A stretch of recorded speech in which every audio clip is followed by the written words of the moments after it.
Hello বন্ধুরা, Warren Buffett তার ছোটবেলায় যে বইটি পড়ে ইনভেস্টিংয়ের ব্যাপারে বুদ্ধি পান, আজ সেই বইটির একটি লেসন নিয়ে আলোচনা করব। হাই গাইজ, আজ আমরা শুরু করতে চলেছি ওয়ারেন বাফেটের one of the most favourite book FC বেকারের 1000 ওয়েজ টু মেক $1000। চলো শুরু করা যাক।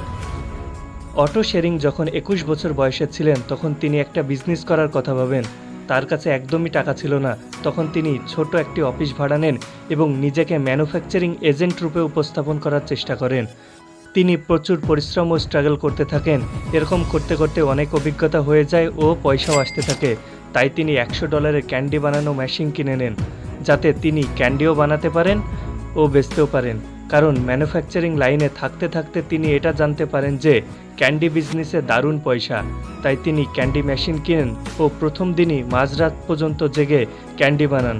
একটা ক্যান্ডি তার খুব পছন্দ হয় এবং পরের দিনই তিনি একটি দোকানে তার স্যাম্পল দিয়ে আসেন এবং পরের দিনই সেই দোকানে গিয়ে জানতে পারেন যে তার ক্যান্ডি পছন্দ হয়নি, কেউ তার ক্যান্ডি অর্ডারও দেয়নি।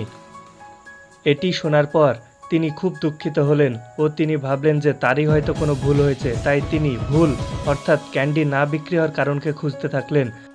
অনেক খোঁজার পর তিনি জানতে পারলেন যে তিনি কাস্টমারের পছন্দের প্রোডাক্টের বদলে নিজের পছন্দের প্রোডাক্ট বানাচ্ছিলেন। তখন তিনি মার্কেটকে স্টাডি করা শুরু করলেন ও জানতে পারলেন যে লোকেদের 3 ধরনের ক্যান্ডি খুব পছন্দ ছিল: first chocolate, second caramel, third peanuts. তাই তিনিও এই 3 ধরনের ক্যান্ডি বানানো শুরু করে দিলেন ও তার বিজনেসও ভালো চলতে লাগলো। কিন্তু এখনও একটা প্রবলেম ছিল, যার জন্য তার বিজনেস খুব ভালো চলছিল না। কারণ তিনি এখনও সেটাই বানাচ্ছিলেন যেটা সবাই বানাচ্ছিল।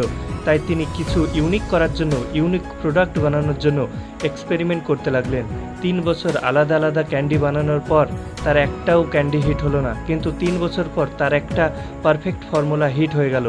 তিনি কি করলেন, যে 3 ধরনের ক্যান্ডি লোকেদের পছন্দ ছিল সেগুলো চকলেট, ক্যারামেল আর পিনাটস, এই তিনটিকে মিলে একটা ক্যান্ডি বানালেন এবং তার নাম দিলেন বেবি রুথ, যেটা খুব তাড়াতাড়ি সফল হলো এবং তিনি ফেমাস এবং ধনী হয়ে গেলেন।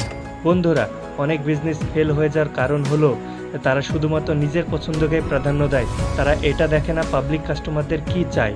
আপনাকে জীবনে সফল হতে গেলে কিছু ইউনিক করতে হবে। এইটা হলো 1000 ওয়েজ টু মেক $1000 একটি গুরুত্বপূর্ণ লেসন। যদি আপনার ভিডিওটি পছন্দ হয় লাইক করবেন। এরকম অ্যামেজিং আর ইন্টারেস্টিং ভিডিও পেতে চ্যানেলটিকে সাবস্ক্রাইব করুন ও 1000 ওয়েজ টু মেক $1000 বইটির পুরো সামারি পেতে কমেন্ট করুন। Thank you. See you in the next video.